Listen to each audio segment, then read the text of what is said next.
ngayon ha. Men, Alam na Maharlika yun. Kaya naman nagparami sila Batters. ang ganda ng drafting na ginawa dito ng side ng Maharlika. Ang goal na talaga nila dito is not to burst down anybody doon sa side ng RSG Mista. What they want to do, Ingan, is extend the team fights, prolong the game, para naman kapag ka dumating yung point na natakan na ni Brody yung mga possible targets niya, pwede na lang mag-turn apart memory. Pero sabi ng RSG Mista, sige, ang gusto nyo pala eh magkaroon tayo ng pangmatagalan, pero ang gusto namin isang mabilisan lang. Pero guys, kung ako sa inyo, eh may bagay tayo mabilisan na lumalabas dito sa ating screen. So make sure to watch out for the Smart Power prediction. At some point in the game, a poll will show up. You only have until the timer runs out to comment your prediction with the hashtag SmartPowersMDLS2. And one lucky commenter who guesses correctly will win a redeemable in-game code. Kaya naman, keep an eye out for the poll. At guys, pinapakita na ang ating mga heroes. And for sure, kayo dyan na nasa bahay nyo, eh talagang ready na din kayo makita ang unang serye para sa MDLPH S2 Playoffs. Kaya Ingan, huwag na natin patagalin to. Ipasok na natin sa Land of Dawn. Grabe, Season 2 na tayo kaagad. Playoffs is right around the corner. Actually, it's happening now. This is game number 1 between two teams na talaga namang ang lakas kasi. Top Dog Slayers nga to. Tinalo Echo and Omega, and ngayon magpapakitang gilas na sila kung sino ba talaga ang tunay na Top Dog Slayer. Nakikita natin yung lakas nila pagka may mga kalaban silang top dog. Ngayon naman, papaano kapag ka-equal standing nila, di ba? Nasa gitna. No. Di ba? Paano pag nasa gitna, ano yung papakita nilang lakas? Actually, yung 5 to 8, kahit sabihin mong nasa gitna yun, 1 point lang talaga yung separation ng mga yun. So, talagang yung standings, so it matters, pero sobrang dikit ng ating standings for Season 2. And speaking of dikit, muntika na doon na si X-Nova, dumikit siya sa Maharlika, kaya naman papalayo dahil nabawasan na. Run and gun ang gagawin dito ng Maharlika. Nakikita naman natin na si Tris na nagiging involved siya ng maagang maaga. And kung makikita mo doon si Kufra din yung kanya na pagtripan. And guys, nakikita naman natin dito na in terms of the emblems natin, I would say that this is quite an interesting setup for both of these teams. Di ko actually napansin yung kay Kelvin. So guys, ngayon nakikita natin yung item build. Nag-leg plate si Bruno. Si Bruno. Oo, si 1-6 siya. Alam niya kasi na may potential na maunahan siya doon ni Seiji. And at the same time, ang bilis ng rotation ng Maharlika. So, kinakailangan medyo may sustainability siya. May independence siyang kailangan ipakita ngayon for the side of RSG Mista. And 1-6. Talagang may control siya dito at nagiging mas matapang siya dahil nga naman sa leg plates. In terms of the trading na gagawin nila mamaya dito sa may gold lane, alam mo na may chance ang mas lumamang dito si Bruno. And as long as hindi level 4 dito ni Seiji, magiging confident yan si 1-6. Magiging confident nga talaga si 1-6. Speaking of confidence, napakalaking confidence boost kung sino mang team ang makakakuha ng kauna-una ng turtle. Kaya naman nag-engage na ang dalawang kupunan dito. Ang ganda ng hila doon. Pati na rin ng penalty zone. At unang tutumba dito si Vayne. Pero si X-Nova may sagot. Medyo nag-overshoot. 4 members of Maharlika are still here. Pero Dre Schofield pa rin ang makakakuha ng kauna-una ng turtle this playoffs. And X-Nova really is just going at it. At nakikita naman natin na kahit nakadalawang kill na tayo doon, ay napaka-importante pa rin nung ating Smart First Blood. Nalagay yun kay Vayne kanina doon dahil nga naman 4 na tao yung kinakapan niya. 4 nga talaga yung hinarapan niya doon. Pero RSG Mista, kahit medyo unfavorable yung nangyari sa kanila, heads up pa rin from Dre Schofield na nakuha niya yung turtle away from more numbers coming in from Maharlika. Pero X-Nova, medyo nag-overshoot nga talaga. Hindi natutuloy yung mga pokes nila, especially since si Migs mabilis mag-respo. With the guiding wind, kayang-kaya nila takasan kahit anong talon na pwede gawin ng X-Nova. At si Dre Schofield dito, hindi siya Ayun na. hindi talaga siya nagpapatinag. Talagang go lang sila ng go. Kahit sabihin natin na dalawa na sila dito, if ever may possible na pick-off na kunin yung team niya, tatalunan niya yon. Kasi ganun siya katiwala sa team niya and I feel like alam niya din na kailangan na i-utilize din yung kanyang heavy spin as much as possible dito sa larong ito. Kailangan nga talaga niya i-utilize as much as possible. Hindi lang pwede si X-Nova yung may initiate. Yun yung kagandahan ng lineup ngayon ng RSG Mista. X-Nova, Dre Schofield, they can depend on each other in terms of who's gonna initiate first. And apart from that, Super MJ, pati pa rin si Edith, may Edith nga pala. Ang daming pang initiate ng RSG Mista, Butters. And ito kasi ang maganda naman para sa side ng Maharlika, even though madami silang initiation, if you put all your eggs into one basket na simula ng laban, gamitin mo lahat yan, you always have the Mingwin factor. Nandyan yung Faramis kasi na kaya niyang pigilan lahat ng initiation na ginagawa mo. So, ang kailangan gawin ng RSG Mista dito, it's resource management at its finest. Na kailangan, meron silang initiation para doon sa initial na Netherrealm. Tapos yung after, kailangan meron din silang isa pa. Grabe, medyo napalayo Yun, si si Migs. Kaya naman si X-Nova dito, ang ganda ng talon. Pero makakatakas pa rin naman ata. May reinforcements coming from Maharlika. Hindi matutuloy yung clash, pero may nagaganap doon sa Turtle Pit, Butters. At nakikita naman natin dito na wala talagang initiation na dire-diretso na ginagawa. Migs and Gransu, gusto lang talaga nila tanggalin si Vayne sa equation. Habang nangyayari naman yung lahat ay talaga namang hindi na din talaga nakakalaban dito ang side ng RSG Mista. Pero at the same time, they will secure that turtle dahil kay Dre Schofield. That was a flex, Butters. Gitna ka ng buong Maharlika squad. Nakuha mo yung turtle, our smart turtle. And at the same time, nakatakas pa siya. Talagang tinipid niya yung heavy spin para makatakas. At nakikita naman natin na sila Super MJ, hindi na tinatantanan dito nila Migs, nila Mingwin. Alam nila na madami silang paraan dito para makahuli ng isang miyembro ng side ng RSG Mista. At yung extended team fight, yung prolonging the game factor na sinasabi natin, I would say Maharlika is doing a great job securing those, sabi natin, yung mga paraan nila para manalo dito. Kailangan nila si Seiji makapag-farm pa eh.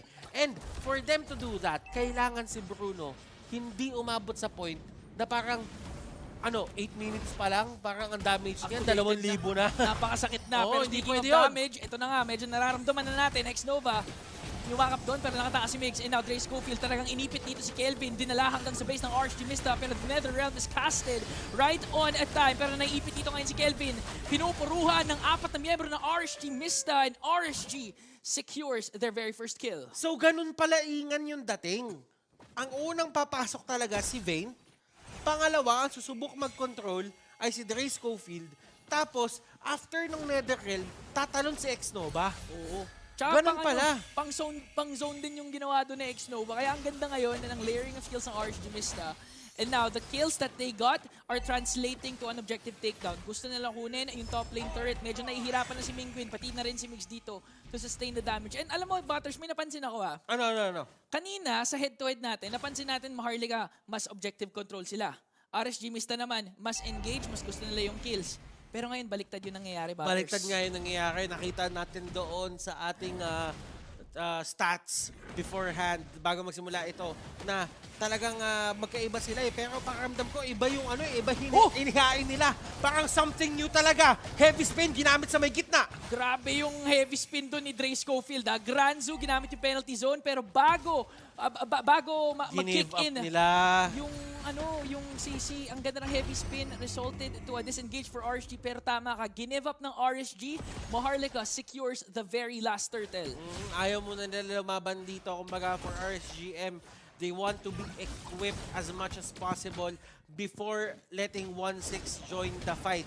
Nakikita natin dito na wala pa siyang Berserker's Fury. Last na tingin natin, nasa Hasklos pa lang siya and Legion Sword.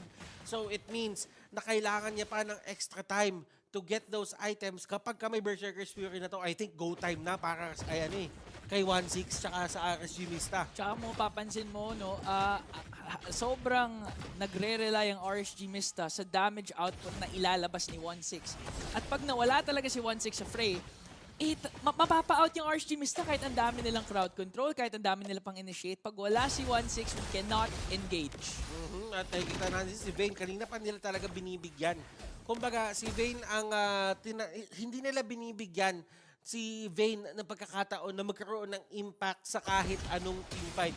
Pwede siguro magkaroon ka ng impact doon sa mga papitas-pitas, pero kapag may teamfight nang magaganap or possible na objective kaming i-take down, lagi kang dapat wala sa equation. Oo, kasi ang daming crowd control ng RSG Mista. Ginagawa ngayon ng Maharlika. Tanggalin na natin yung isa sa mga nagpapasakit ng ulo natin, which is that Edith, para hindi sila maka-counter-engage or even initiate. Pero si Migs ngayon, ang ganda ng pagpasok ng Circling Eagle. It's gonna be on to Super MJ. RSG Mista, mapapalayo. Maharlika, look at yung confidence ng Maharlika ngayon. 3 miyembro hinahabol ni Migs, pero RSG pa rin yung lumalayo. At saka pre, ang kailangan mo pansinin doon sa buong back and forth na yun, sa sayaw na yun, is napagamit si 1-6 ng Flicker just because merong capability si Granzu tumalon doon with a penalty zone Flicker at possible na mahuli siya. And hindi siya ganun ka-confident na kapag ka nahawakan siya, hindi mo kaya mawala yung kaya niyang i-withstand yung damage as of now kasi nga wala pa siya ng mga Rose Gold Meteor, wala pa siya ng iba't ibang items na kailangan niya para mag-survive Tsaka napag-usapan natin, pag maagang nag-Rose Gold Meteor ang isang marksman, Kahit alam mong talo na eh. medyo may medyo yan, ang tawag doon, sign of weakness. Sign of weakness. Sign of weakness kasi nag-defensive ka agad eh. Oo. Oy, Vayne, ganda ng hulisahan dito onto Granzu. Kinasa na nga ang penalty zone onto Dre Schofield dahil gusto ko nila na Maharlika ang kauna-una ang Smart Lord. And now, ang ganda na pag-boost zone ng Maharlika pero Dre Schofield with a heavy spin para man lang makakontest. Gonna be a retribution battle. At sakto, yung Netherrealm ni Super MJ doon. Pero tignan mo, si Kelvin pa rin ang makakakuha ng kauna-una ang Lord. And RSG Mista sumagot naman to bring down Granzu. Hindi makahanap doon si 1-6 ng pwesto para magamit yung kanyang damage output. Kumbaga, kailangan mo i-take down si Kelvin, kailangan mo i-take down si Granzu, pero it takes so much time to do that. At nakita nga natin na na-take down ng Maharlika yung ating unang Lord, and that Lord Slain has been brought to you by Smart, ladies and gentlemen. And I would have to say, this really changes the complexity na itong game na ito. Na, di tinuloy ni X-Nova yung set, pati na rin ni Migs. Pero si X-Nova may hila nga dito. Hinata siya makakatakas doon. Kelvin Mingwin gets that kill. And now RSG Mista, gusto nila mag-counter-engage. They have to sustain. They have the damage. Buhay pa naman si 1-6 pero they have to think about the Lord. Granzu, dito sa may likod. Actually, nagulat si Super MJ. Sabi niya, hala, ba't ka nandito? Oh, naipit si Granzu. Naipit. Dinala naman doon hanggang sa second tier turret. That's gonna be 1 member down for Maharlika RSG Mista. Hindi nila hinahayaan na mag-capitalize ang Maharlika sa Lord na nakuha nila. Pero Maharlika instead going for the middle lane turret. Both of the teams dito, sabihin na lang natin na nasa 3-3 lang ang score natin ngayon. Pero that doesn't mean na hindi sila nakakapasok sa ulo ng isa't isa. Kaya nga 3-3 yan kasi pareho silang tama ng ginagawa eh. Diba? Oo, tama. Wala nagbibigay ng easy kill eh. Ang ganda ng pagtalon at pag-iakap doon ni X-Nova to bring down Migs, securing his very first death. Grabe yung grabe yung confidence pa rin ng RSG Mista. They were down by 1.3, 1.5k early on, pero pinapakita nila na sila pa rin ang top dog slayer, Butters. Andyan na yung andyan na si Malefic Roar. Naku, masakit na. Pareho doon sila. sa may kabila, si Brody naman, pa-Blade of Despair na. Kung papansinin naman natin dito sa side ng Baksha at ng Akai, si Baksha, hindi nga itutuloy yung Kiras. Ang gagawin niya dito is probably kukuha siya nung Guardian Helmet muna para hindi niya na kailangan umuwi as long as meron siya purple buff, pero meron na namang away. Ayaw talaga magpa-explain. Nakatakas pa rin doon si Vayne, pero ginamit na nga niya yung Primal Wrath. And we have to point out, Super MJ, nasa kanya din naman ang Netherrealm, so pwede mag-engage din ng RSG Mista. Pero yung gulong, Kelvin, sinasurvey ang scene. 5 members, dikit-dikit, pero wala pa rin initiation or clash na nangyayari. These two teams, talagang alam nila kung ano yung pinasok nila. Nakita naman natin na basang-basa talaga sila pareho. Pero ngayon, talaga naghahanap sila ng paraan para ma-one-upan ang kanilang kalaban. Nakikita naman natin na ang ating mga marksman wala masyadong nakakalamang in terms of the items na gusto nila makuha. Pareho sila nakuha na or items sila. At nabigyan na naman si Vayne. Yung dalawang Netherrealm, nagamit na nga dito at naipit doon si Vayne. Pero Primal Wrath's not gonna be enough to sustain him. And now ginamit na nga ni Mingwin yung kanyang clutch Netherrealm pero iniipit siya ngayon Dre Schofield. And now gusto nila kunin dito si X-Nova. X-Nova mukhang tutumba pero flicker out lang naman para maligtas siya. Apat na member ng RSG Mista trying to sustain Maharlika. Maharlika will disengage dahil merong bigger fish which is the second Lord. Okay. Nakikita mo ba yung ginagawa doon ng Maharlika pagka dumating na si 1-6, yung Ano? Bruno? Kapag nakita nila si 1-6 nandun, ang call, back na tayo. Back. Back na. Kasi alam nila na kaya na silang pilasin ngayon ni Bruno eh. At dahil nga nagamit yung Netherrealm ng maaga just to save yung teammates niya, lalong-lalo na si Seiji, yung Brody, literal na napihit agad ng maaga eh. So, Maharlika right now, kaya sila yung nananalo dito, kaya sila yung may advantage in terms of yung pag-ating take ng objectives, yung Lord, yung Turtle, and all of that. Eh literal, pinipili talaga kasi nila yung laban nila. Alam mo, gusto ko yung point mo na balikan natin yung sinabi mo na yung mga nauuna, nauhuli. Kasi kung mapapansin mo, kung sinong unang mag-build ng Rose Gold Meteor, kung sinong unang magkasa ng Netherrealm, sila yung natatalo. Sila yung nauhuli. So, talagang kahit dito, it applies sa micromechanics ng dalawang teams na to. So, ang goal ng dalawa ng mid laner na to, try as possible, i-delay nyo yung pagkasa ng Netherrealm kung meron man si Super MJ nun para mas marami kayong sustain later on in the clash. Oo, pero yun naman kasi yung problema doon. Kung ipipwersa mo yung Netherrealm agad-agad, it only means na nawawalan din ng malaking teamfight initiation yung side ng RSGM. So, ibig sabihin, it's a common place to go to na parang trade lang tayo. Pero ang magandang ginagawa kasi ng Maharlika, habang nangyayari yung lahat pre, literal nakakapag-back sila. Ang ganda ng comps nila. Kumbaga pag sinabi nung captain nila, back tayo, lahat talaga alisan. Kayang nilang gawin yun kasi si Migs ang ganda ng back potential pero ang ganda rin naman ang ginawa dito ni Now Dre Schofield. Talaga namang iniipit dito si Granzo onto the base. Dalawang Netherrealm ginamit ng atin. 5 members still sustained every single skills na binuhos nila sa isa't isa. Si Granzo, pinapunta nila ng bootcamp. Literal pre, pumasok na sa bootcamp, nakikain at lahat. Hindi pa rin nila na-takedown. Nakauwi pa rin. Nakauwi pa rin sa bootcamp nila. Tapos busog na busog pa dahil yung buhay niya punong-puno pa rin. Kumbaga yun yung talaga nabibigay ng isang paramis. And right now, for RSGM, as early as now, pakiramdam ko may mga iniisip na yung coaches, tagal kaya natin yung paramis o kunin natin yung paramis. Pakiramdam ko hindi talaga sila titigil dito eh. Oy, kasi kahit anong aggression pinapakita ng RSG Mista, may mahuli man si X-Nova or si Dre Schofield, as long as nakakas ni Mingwin, which is one of their main win conditions this whole season, yung kanyang Netherrealm on time and on point, nasasayang yung ginagawa ng mga Mista. And isinabihin na lang natin, one of the signature heroes din na napakita kanina for Dre Schofield was the Fredrin. Kinuha nila to just for the sake na ready sila kapag kinuha yung Fredrin. But at the same time, may curveball na binato dito yung side ng Maharlika. Parang sinabi nila, inaantay yung Fredrin. Ito, Fredrin nyo. Fredrin mo. Fredrin nyo to. Pumedo si Fredrin, back siya, napakalayo. Napakalayo, pre. Pero ito na nga, Maharlika sustaining a 1.8k gold lead. Pati na rin kinukuha nila yung upper ground dito sa Lord Pit na ito. Tatandaan natin, nakuha nila yung dalawang Lord and they want to secure a third Lord that could potentially end game number 1.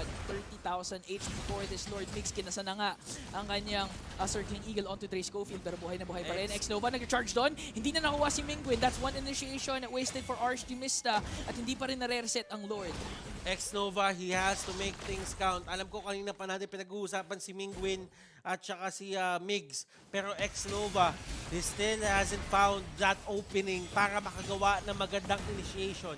And that might be the X-Factor na hinahanap dito ng mga miyembro ng side ng RSGM at meron sila nahuli doon pero hindi magko-commit doon si X-Nova. Alam niyang hindi yun yung primary target niya. Nag-conceal ngayon ng RSG Mista dahil 20,000 HP na lang for this Lord. Ginamit na nga Circling Eagle. Mix na papalayo ngayon pero si Kelvin, sinosustain talaga yung damage siya binibigyan ng RSG Mista. 5 miyembro ng both teams ay buhay pa rin pero out of nowhere, 1-6 is down. This is a signal for Maharlika to let's go in for the kill. X-Nova walang nayakap doon but it's gonna be a retribution battle. It's gonna go on to Kelvin and ang RSG Mista unti-unti na silang nawawala. 3 members down. They want to make it 4. X-Nova is the next target. At mukhang tutumba na rin siya. Pero si Mingwin ayaw din tatanan si Super MJ. This is the very first game of the playoffs. And we already have a wipeout. RSGM falling to the pressure. Kumbaga, yung dating sa kanila na kaya nilang ipanalong laban, biglang binawi ng Maharlika. Kung wala na si 1-6, oras na para mag-lord at oras na para tapusin